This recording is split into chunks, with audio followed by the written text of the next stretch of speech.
Cashflow Diary Podcast, episode 517. Welcome to yet another exciting episode of the Cashflow Diary Podcast, the podcast that teaches you insider tips, tactics, and strategies for creating leverage streams of cash flow into your life. Learn from top-performing entrepreneurs, business owners, investors, and thought leaders from across the globe as they share their secrets to success. Like what you learn on this and other Cashflow Diary podcast episodes? Go to learninvestingnow.com and sign up to receive powerful tips and information that will help you succeed as an entrepreneur and investor. Now, here's your host, investor, entrepreneur, business owner, educator, speaker, author, and master facilitator of Robert Kiyosaki's cash flow game, Jay Massey. All right, ladies and gentlemen, welcome to another episode of the Cashflow Diary Podcast. I'm your host, Jay Massey, and I'm glad that you are here today because what it comes down to is that you and I, we're out there each and every day, every night, maybe even all night, looking to do our best to build our business, build our cash flow, make our teams bigger, better, badder, stronger. And we are doing the best we can with the resources that we have at the moment. This calls into question something that is absolutely necessary, regardless of your business structure, whether you are sole proprietor, C Corp, S Corp, or you're just leading a team of one and you're the only one on it, or you've got teams of tens, hundreds, or thousands, you must, that means it's not optional, become a bigger, better, badder leader. It's just got to happen. And you can't just lead when things are good. In fact, you can even say that leadership is tested when things are not so rosy. I have with me today a guest who has the street credibility to prove that, hey, leading in good times as well through the bad is 100% possible. I have with me none other than James Arthur Ray, and he is considered one of the world's foremost leadership and performance advisors, coaches, and consultants. Now, if you're like me, you were introduced to him during the documentary The Secret. Or maybe you read his book, Harmonic Wealth. Or you already know, and they're eagerly anticipating his new book, Redemption, The Price of Leadership in Both Life and Business. But today, I want you to hear the leader, James Arthur Ray, because you may not be familiar with the fact that he was consulting C-level executives, went to the AT&T School of Business. We have an individual here with us today who has the ability to lead through ups and downs. And when I say downs, if you were $20 million in debt, now I know some of you're thinking 20,000 sounds like a lot, but if you were $20 million in debt and had no place to stay, i.e. homeless, would you feel like a leader? Would you feel like getting back up and making it happen? And well, James Arthur Ray is here today to say that not only is he still standing, but he's still leading, and he's going to help you and I do the same. Now, let's get ready to listen, learn, and love James Arthur Ray. James, how you doing? Jay, speaking of love, I'm in love with your energy in that intro, man. Holy crap. I've done a lot of interviews, but yeah, that was good. I appreciate that. I hope I can live up to that, but thank you for having me. It's a pleasure to be here. I'm just reading what you've done. You've already done these things. We haven't even talked about the future stuff you're up to yet. Right now, we're just talking about here's who you are. This is what you've accomplished. And I think there's a number of entrepreneurs who are eagerly awaiting to hear the rest of this particular story. So I appreciate the compliment. Thank you very much. Now, well, it's my pleasure. And I hope they're eager to hear because, the fact is we live in very disruptive times, and that's not news to any of your listeners, I'm sure. Just a couple of quick statistics that I'm sure you're familiar with, Jay, and many of your listeners as well, is Forbes is telling us that 50% of the payroll jobs are going to be going away in the next 10 years or less. AIs are on the rise. And the fact is, if you're not doing something unique, if you're not accessing your full human potential, there's not going to be a lot of need for paper pushers and soldiers going forward in the future because, frankly, AIs can do it better, faster. They don't complain. They don't ask for days off. They don't ask for raises. They don't need weekends or vacations. They just get the job done. So, yeah, there's going to have to be some people to manage those AIs and make sure and fix them when they break. But leadership is going to be more and more necessary and required. And I have a whole different perspective on what leadership means than the vast majority in my experience. A lot of people think leadership is a title or position. I say wrong. That's only positional power. And positional power only works when you can propagate fear. Hey, if you don't do this, you're going to lose your job. Well, when fear goes away, then positional power goes away as well. And so a lot of people also think that leadership is the number of followers you have, particularly in today's social media market. Well, if that's true, then that would mean that Justin Bieber is one of the greatest leaders on our planet. And with all respect, he is talented. Leadership, no, I'm not so sure. A lot of people think it's about getting the popular vote or getting everyone to agree with you. And I'm going to suggest to you that leadership is first and foremost leading your own life. It's about self-awareness. And ironically, Jay, well, maybe not so ironically for you and your listeners, but for most people, I'm going to contend that self-awareness is the number one necessity, not only of leadership, but of entrepreneurship in today's world, because very few people have a high degree of self-awareness. When you're highly self-aware, you know what your gifts are, you know why you're here, you have clearly defined your purpose and how to use your gifts to fulfill that purpose and make an impact in the world. And when you get that kind of clarity, even when you're $20 million in debt, at some point, Jay, it just doesn't matter. Once you hit about 10 million, it's like, okay, make it 40. I mean, what difference does it make? I mean, I'm underwater big time. Broke to me, and maybe some of your listeners, with all respect, I feel your pain. I do. But from where I sat 5 years ago, broke looked pretty damn good, and yet, going back to what I was saying, when you have absolute clarity on your self-awareness, your gifts, what I call your unique genius, your purpose, your calling in this lifetime, you just don't quit. You keep moving forward. Love it. I can tell already that we are going to have so much to talk about, which is I'm overly excited already. So this is good. This is good. Now, this is your first time here on the show, and because of that, I have to ask you the same question I tend to ask everybody else the first time that they're here. You ready? Okay. All right. Sure. I tend to look at today's entrepreneurs a lot like yesterday's superheroes, like Batman, Robin, Wonder Woman, etc. And I think entrepreneurs and superheroes have a lot of things in common. For example, as an entrepreneur, occasionally I can envision myself flying around town, using our products and services, and saving our customers one sale at a time. And yes, probably at that moment, I'm wearing a cape. Also, like a superhero, though, an entrepreneur has a beginning. For example, let's talk about Spider-Man. There was a time where he was just a kid going to school, doing his thing, taking some photos, trying to make some extra money to take Mary Jane out on a date. That's it. Then one day he gets bit by a spider, discovers I have a special superhuman ability. And he now is presented with a choice to use it for good or for evil. So my question to you is as follows.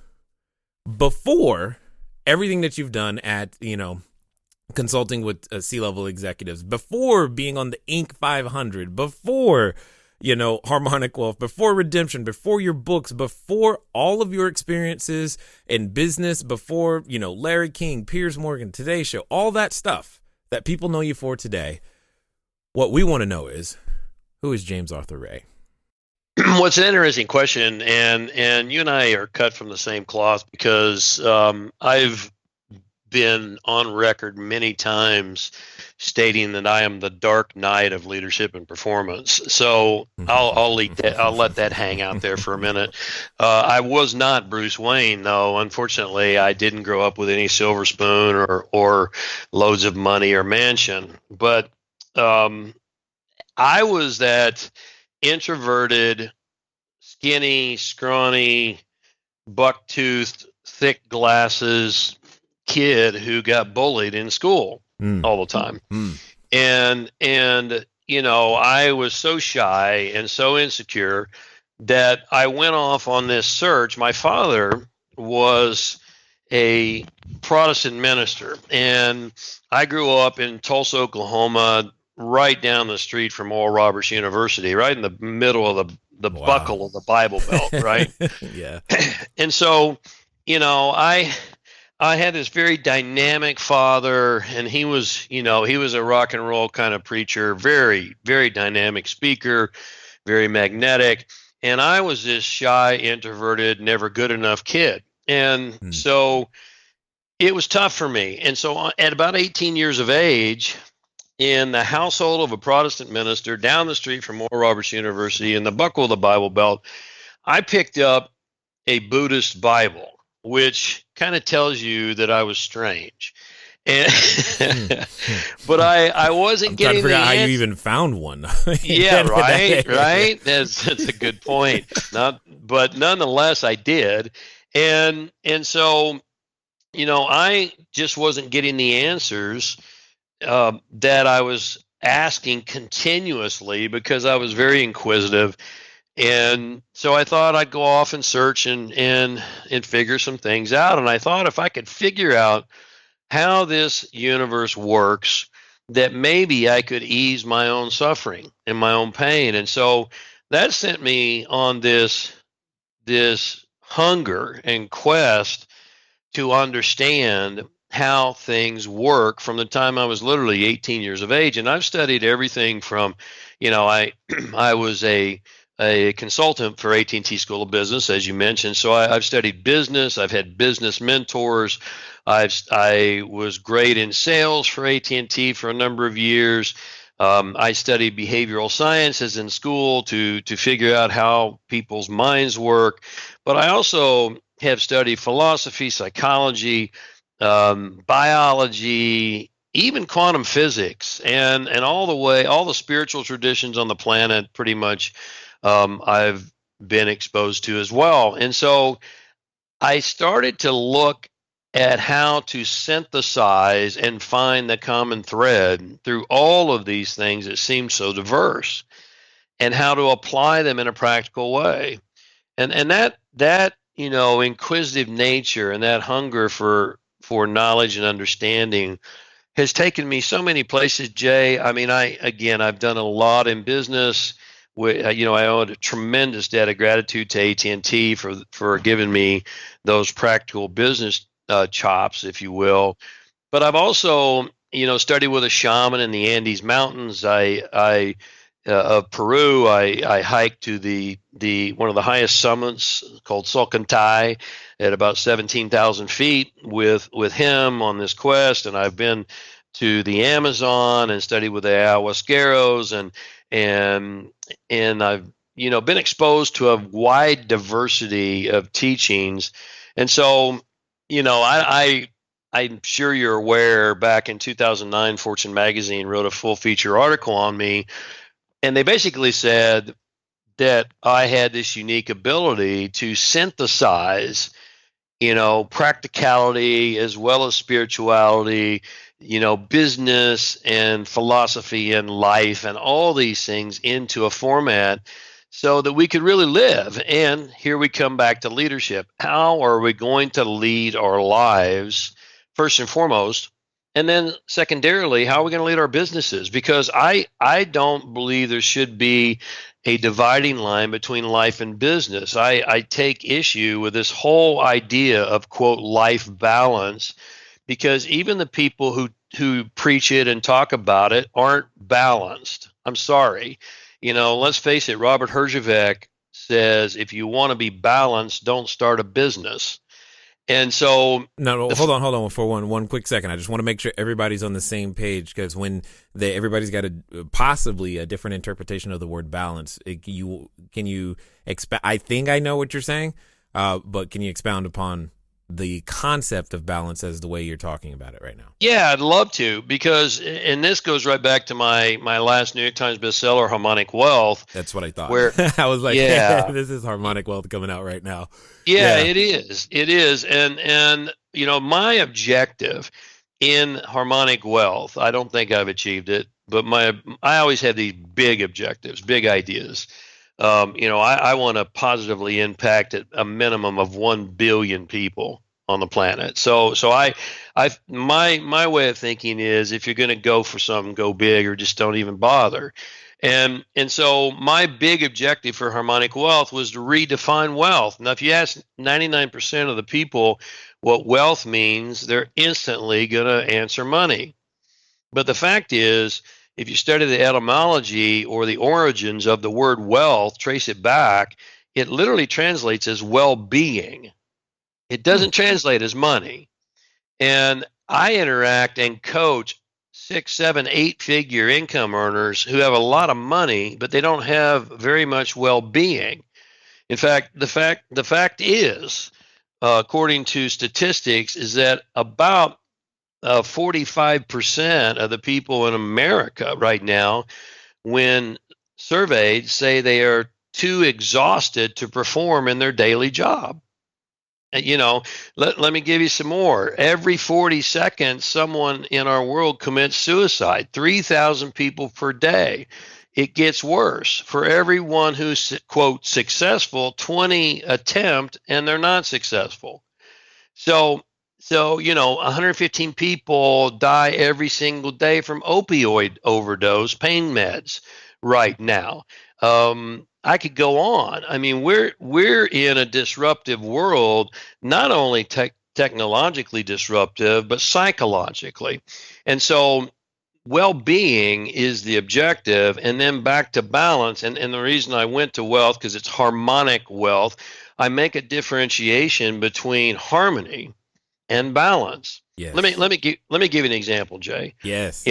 Imagine with me for a moment, just visualize that you've got one of these old-time scales with 2 plates on each side. They're connected at a center point with a chain. Got it. You got that? All right. Now visualize that scale in perfect balance. Got it. And let me ask you, what's happening? At that moment, nothing. Exactly. So here's the point. In perfect balance, nothing happens. In perfect balance, nothing happens. And no one is in perfect balance. I believe this whole concept of life balance is one of the greatest causes of pain and suffering and angst and anguish for the entrepreneur in today's world, because he or she is thinking, well, if I spend 12 hours at building my business, that means I have to spend 12 hours with my kids. Well, no, that's not true. You don't have to spend 12 hours in the gym either to be in great shape. Thank God, Right. what, even though I go to the gym every day, but nonetheless, you've got to be able to put attention to each of what I call the 5 pillars of your life to be successful in entrepreneurship. And those are financial, relational, mental, physical, spiritual. And all of those 5, when they're in harmony, see, there's going to be times when finances are tight. Let's face it. I'm sure you've been there, Jay. There's been many times when I was on Vision sandwiches and Faith cookies. Yes. Oh, so well said. Yes, and many of the audience, they've heard my story, but you may not be familiar. We started our career squatting in bank-owned property. My wife was unable to eat or drink. I could not walk and talk simultaneously without fainting. And that's what led us into real estate and business. Believe it or not. So, yeah. Hey guys, thanks for listening as always, and I'm glad that you continue to support with each and every download and subscription and share. One of the things that I want to ask you, though, is where are you listening to me from right now? I know some of you, maybe you're on a treadmill, maybe you're washing dishes, maybe you're walking that dog, and some of you are actually in a vehicle driving right now. One of the fun things that you can do, get some of your time back, is begin to living a car-free existence. But even then, it can be a little complicated. So one of the things that I want you to do is I want you to go over to Zipcar. Go to joinzipcar.com/cashflow diary. It's a way that I am able to still go get a car just for a few hours, very, very simply, so that if I have a lot of errands to run and sheets to drop off and running to the short-term rentals, or if I just want to go for a long trip up to LA and back, etc., I can rent a car for a very, very short period of time. And the cool part is I don't even have to pay for any gas. Again, go to joinzipcar.com/cashflow diary. Yeah, I mean, we've all played entrepreneurial solitaire. That's where you take all the credit cards in your wallet and you throw them out on the bed and try to figure out which one has a balance left on it. And you know, that's where if you're shooting for balance, you're going to feel really, depressed. Maybe you're going to feel guilty. But the fact is, you got to sit down with your family and go, look, things are tight right now. And for the next, 90 days, dad or mom or both have to hustle. So We're not going to be taking any big family vacations, or we're not going to, be going to the beach a lot. And the key to all that, and that's harmony. The key is that you don't totally neglect. Hey, we'll have dinner and we'll make sure the TV's off and we'll talk. We'll connect, for at least 30 minutes, an hour, whatever, and then we may have to go back at it again. All of us have had dinner and gone back at it till the wee hours, at least once, if not more times than we can count. And so, that's a long answer to your whole question about balance. Is that balance as it's perceived is not achievable. Harmony is like a jazz quartet, and I'm a big jazz fan. If you listen to a jazz trio or quartet, sometimes they're leading with the bass, sometimes it's a sax, sometimes it's the drums, sometimes it's the keyboards, but they all come together in this magical tapestry that creates the music. And so that's kind of how it works in life too. Sometimes we're having to lead with our finances, sometimes with our fitness and health, sometimes with our spiritual connectivity, sometimes with our relationships. And the key is to never totally neglect any of the five, what I call the five pillars, because when you do that, that's when you break. 100%. And I think while we may have, destroyed some visions of, work and what that looks like for an entrepreneur, I think at the same time, we brought a dose of reality and probably some relief so that some people can stop feeling guilty for some of the time that they are spending within their business. Now, you mentioned before that with all of the turmoil, with all the statistics that you have mentioned, with all of the knowledge that we have access to, at our fingertips on our devices, etc., it requires a different type of entrepreneur, a different type of leader in today's marketplace to make that happen. What is this type of leader that you speak of? Well, first and foremost, I'll give you three qualities, and there's actually more than that. These are going to be real broad. But the first one is that, and I've already kind of alluded to the fact that I work out every single day. The entrepreneurs and the leaders that I coach and consult want to tell me consistently they don't have time to work out. And my response is, you don't have time not to. And you need to reframe your workout, and you need to put it on your calendar like you put a meeting on your calendar. Right? You need to schedule it just like it's a meeting, and it's sacred, and you're going to show up, because you're going to have a tremendous amount of energy if you're going to even scratch the surface of your, powerful transforming purpose, your big idea, your big vision. And if you don't have a big idea and a big vision, then you're thinking too small. But most entrepreneurs do. And so it's going to take a tremendous amount of energy. And I guarantee your listener would have to agree with me. Well, the fact is, as I've already stated, 45% of the people surveyed say they're too exhausted to perform in their work. They don't have the energy. They're totally wiped out. And I hear this every single day. And so you've got to find a way. This is quality number one, not just to work out, but how to be healthy and how to live a long time. Because if you want to accomplish big, bold ideas, it takes a long time to do that. I mean, it takes 30, 40 years to grow a mighty oak tree. If you're growing weeds, that can be done, very quickly. But if you're going after a mighty oak, you got to sustain for 30, 40 years. And so that means your diet, your mental health, your mental toughness, your emotional strength, your physical strength, as well as your power. All of those kinds of things are imperative. And so, what I tell entrepreneurs is that working out is not a luxury. Eating right is not a luxury. It's part of your job, period. And if you don't see it that way, then you need to see it differently because I'll give you a quick story. I met with a highly successful investment guy in Manhattan a couple years ago.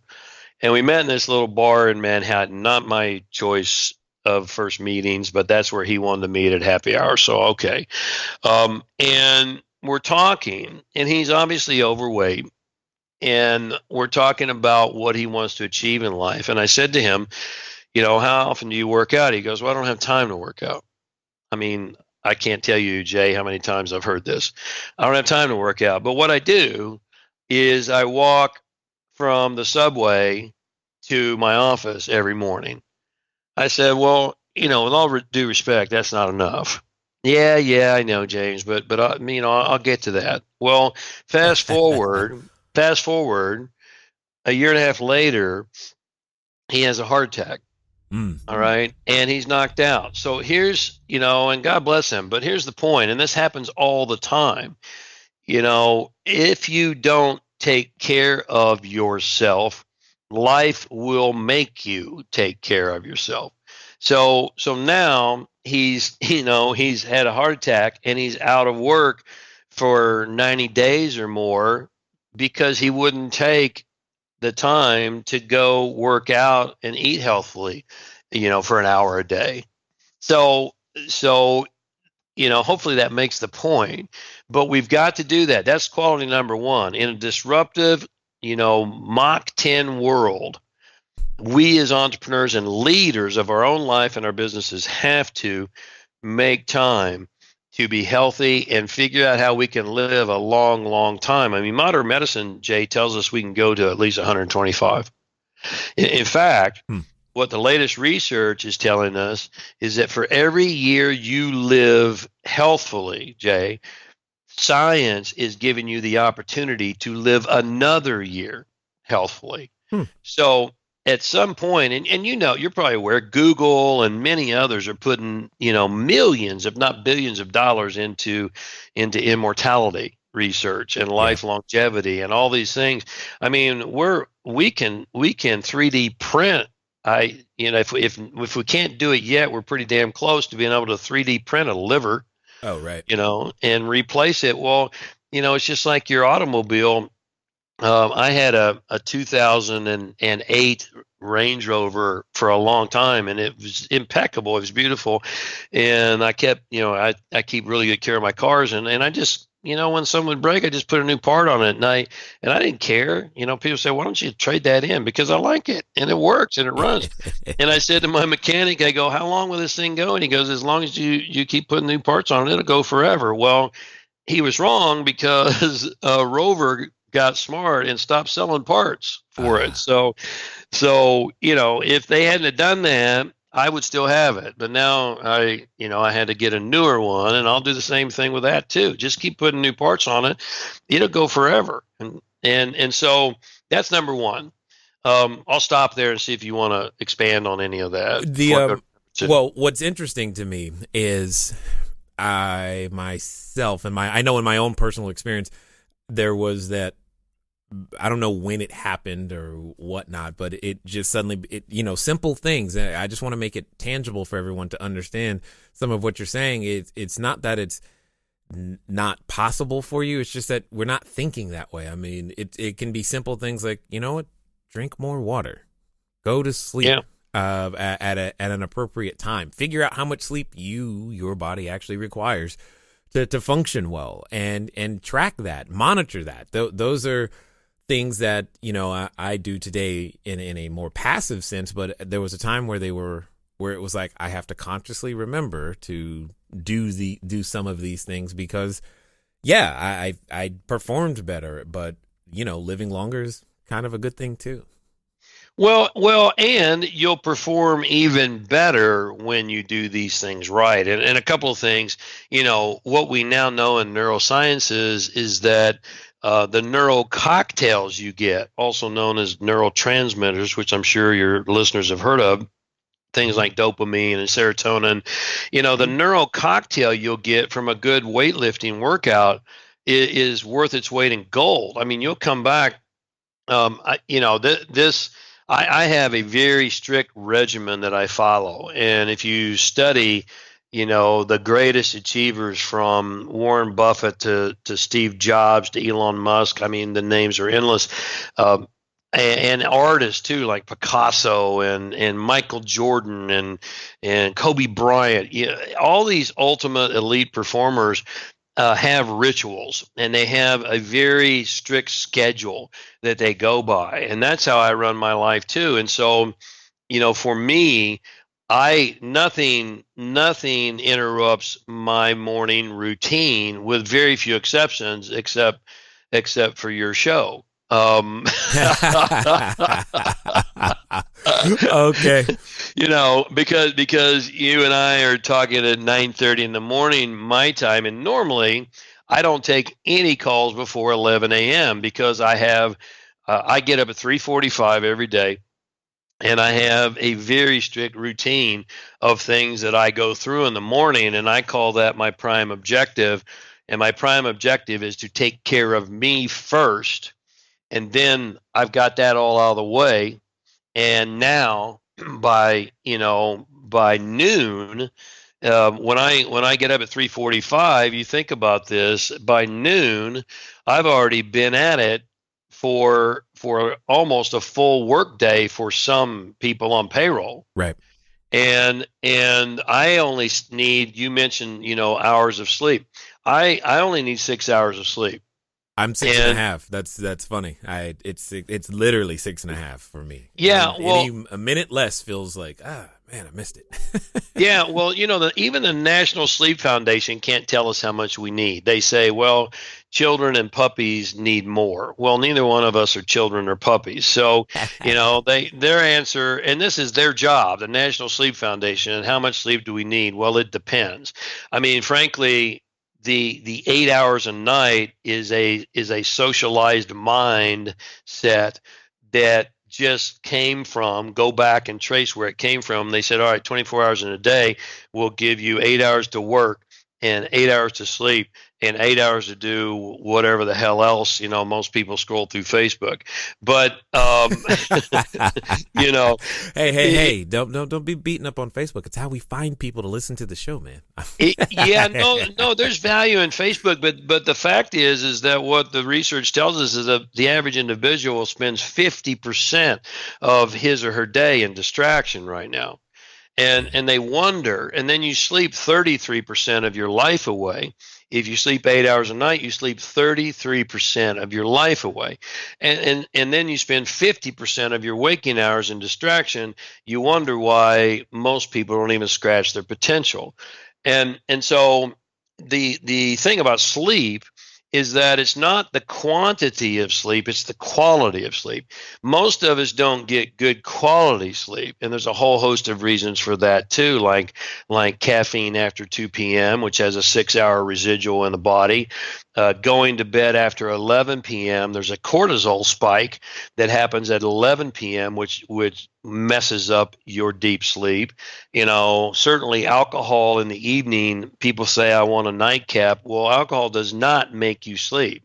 In wine, I love red wine occasionally, and it makes you kind of sleepy, but it doesn't give you deep sleep. And so I don't know how the hell I got off on these tangents. I can go on forever, Jay. Well, what it comes down to is that when we're trying to become a different leader, I mean, there are different strategies that are required because, all right, because we're talking about leadership, and one of the number one things that I hope every entrepreneur is picking up from what you're saying right now is the number one commodity is attention. Therefore, Yes. the number one enemy is distraction, and putting yourself in the position to be able to not only just physically but mentally be able to have sustained concentration on any topic, let alone what you're trying to actually get done. You got to prepare for that just as much as any other athlete does to play the game. That's really what you're saying. You do, and there's a lot of research to back this up. The author Mihai Csikszentmihalyi, who actually is a professor of psychology and business, wrote the book Flow, and maybe you've heard of that. But the flow state is something you have to get into for elite performance, ultimate performance, and the flow state is zero interruptions. And so going back to why I get up at 3:45, because I start at 4 and I want that 15-minute, little extra to get geared up and hit my 4 o'clock and do this and this and this and this. I write my new book, The Business of Redemption. You mentioned it is coming out in early next year, and I write in the mornings. I'm uninterrupted because the early mornings are my favorite part of the day because very few people are going to get up that early. Right. So there's quiet and there's solitude and there's not a lot of disruption and chaos even in the environment with traffic or anything else. And so my objective is from 4 a.m. to noon to get more accomplished than most people do in a couple of days. and I can do that. My workouts are in the morning too. By 6 o'clock, 6:30 to the latest, I'm heading to the gym every day, except for today. And this is where I alluded to this a moment ago. Today I got up at 2:45 because I, had the unique opportunity to be on the Jay Massey show at 9:30.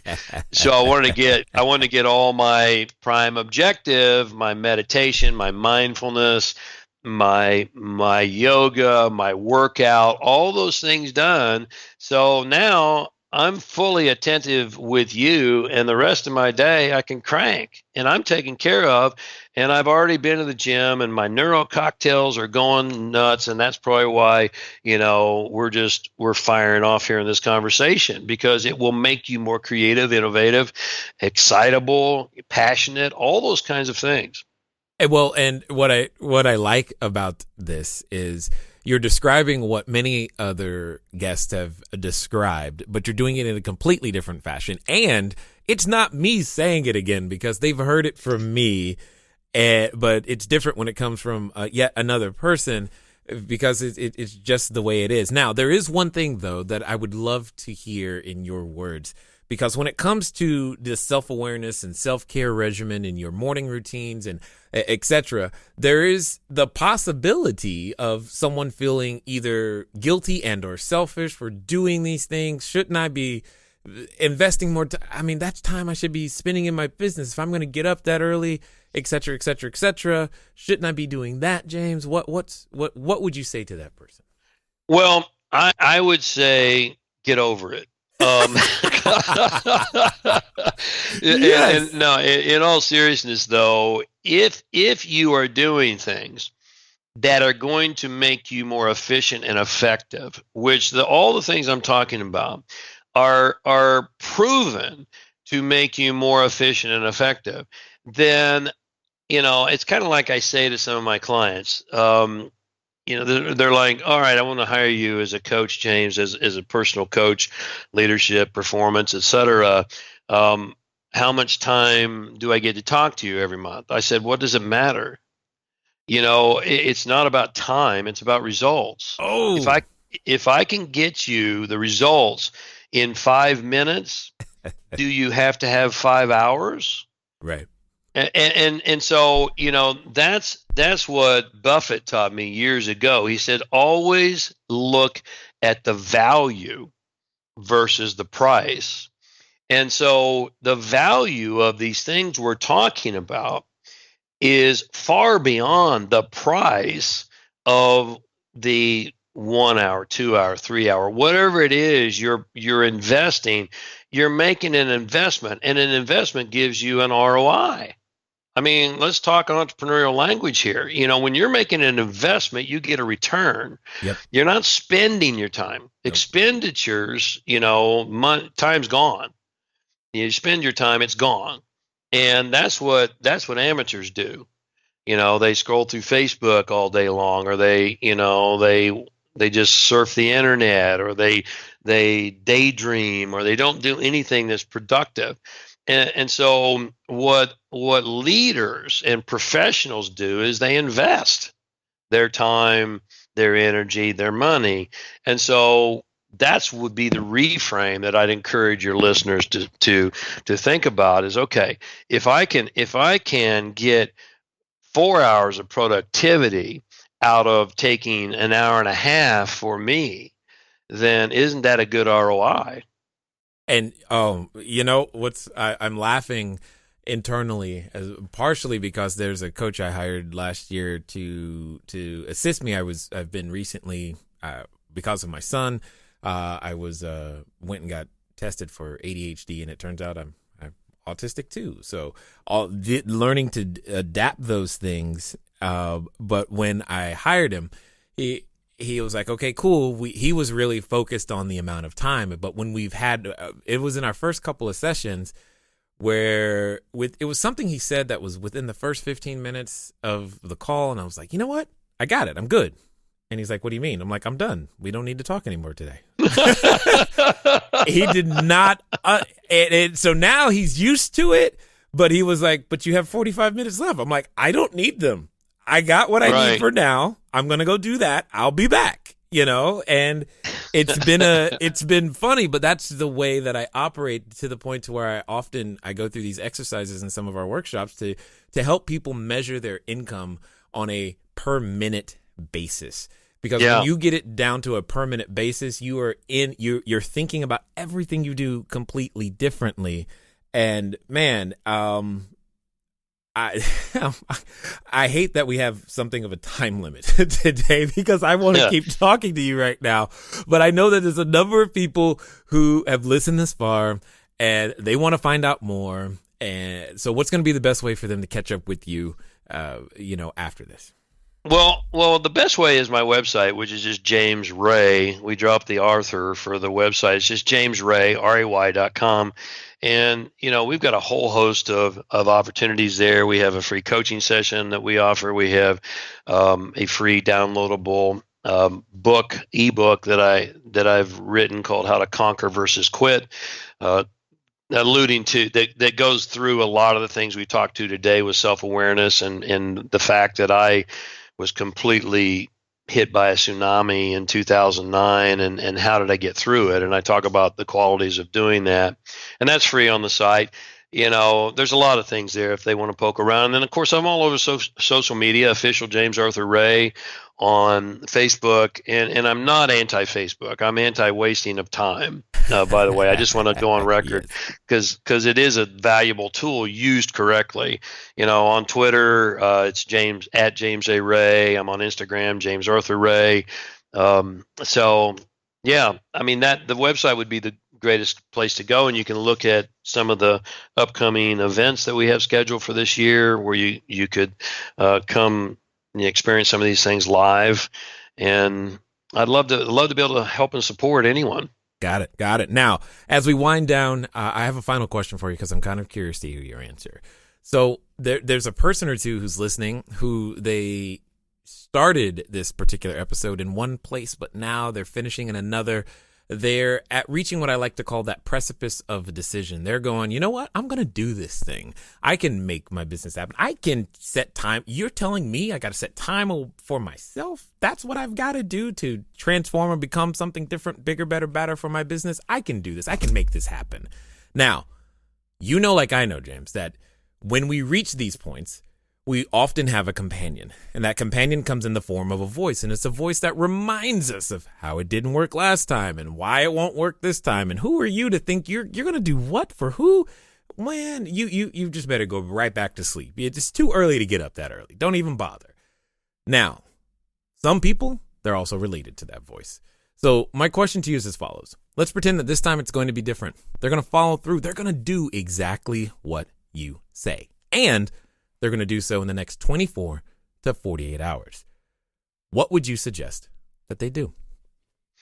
Well, it's a really good question, because what I continually tell my clients is you never leave the site of setting any kind of intention or goal without taking some type of action within the next 24 hours or less. So one thing, an action could be that you sit down and you design your day. You know, I work, when clients I work with, I help them design what I call the master protocol. And the master protocol is where you really design your day to the granular level. Now, a lot of people who are creatives go, "Oh, there's no way in hell I'm going to do that. I'm too free-spirited." Let me promise you, I'm a creative too. And when you learn to structure your day accordingly, you have much more creative time and much more free time and much less guilt. Yep. And a lot more energy, because you're not expending energy worrying all the time about the things that aren't done. So, you know, that would be an encouragement is to sit down and say, look, I'll give you one of mine, Jay. I refuse to look at my phone until no earlier than 6:30 in the morning. I get up at 3:45. I refuse to look at my phone, because I know if I look at my phone, there's going to be emails there. There's going to be, you know, social media there. There's going to be PMs there, all this stuff. Right. And all of a sudden, I'm just checking a quick one. And pretty soon, 2 hours later, I'm like, oh man, you know, where'd the time go? So I schedule things in blocks. Like my emails get checked for the first time at 6:30. I've been up since 3:45. That's my time to check email. And I also have 2 email boxes. So one of them is only for the really important items, and those go to people that I need to respond to right away. The other one goes to everyone else and everything else. Yep. So I know if they're in this A box, if you will, that's the most critical things I'm going to look at. And there's relatively few emails in there, because I don't give it out very often. So design your day that way. I eat at the same time every day. I pretty much have a routine every day. And if you look at, again, the research, Habits of High Achievement is a really great book. The author's name is slipping me right now. But The Structure of Genius is another great book about all these individuals, and that's how they live their life, whether they're an athlete or they're a top achieving entrepreneur. So that would be the first, is to design that thing within the next 24 hours or less, and then begin to implement. Love it. I love the practical nature of it, because that's something everyone can do today. And I definitely appreciate your journey, the fact that you've not only gone through it, but that you're willing to share about it so freely, and to make sure that others know, you know, simple distinctions, but in with terms like balance and knowing that, you know what, that there's a way to make what you want happen regardless of the size of the dream. And let me be the first to say thanks for taking the time to share your knowledge, your wisdom, and your insight here with us today at the Cashflow Diary. Hey, it's my pleasure. Keep doing great work, Jay, and I really appreciate you having me on. Hope we'll get to talk again.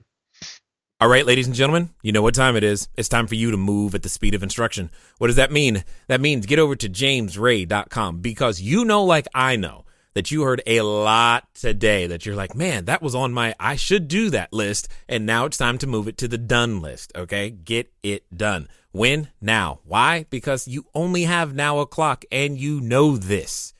So let's make it happen. Ladies and gentlemen, it's been fun talking to you today. I look forward to talking to you soon. Until next time.